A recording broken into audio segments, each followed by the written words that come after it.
রংপুরে prepaid meter বাতিলের দাবিতে স্তব্ধ কর্মসূচি পালন করেছেন বিদ্যুৎ গ্রাহকরা। প্রিপেইড মিটারের নানা সমস্যা, অতিরিক্ত খরচ ও গ্রাহকের ভোগান্তির অভিযোগ তুলে এই কর্মসূচিতে অংশ নেন তারা।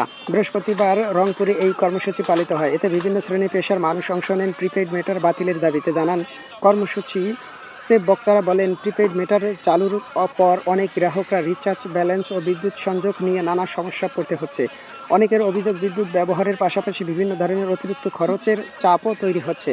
তাদের দাবি, সাধারণ গ্রাহকদের কথা বিবেচনা করে প্রিপেইড মিটার ব্যবস্থা পুনর্বিবেচনা করতে হবে। এই সঙ্গে বিদ্যুৎ বিল ব্যবস্থাপনায় স্বচ্ছতা ও গ্রাহক বন্ধুত্ব ব্যবস্থা নিশ্চিত করার আহ্বান জানান তারা।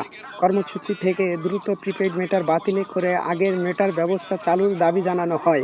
দাবি বাস্তবায়ন না হলে আগামীতে কঠোর কর্মসূচি দেওয়ার কথাও জানান আন্দোলনকারীরা।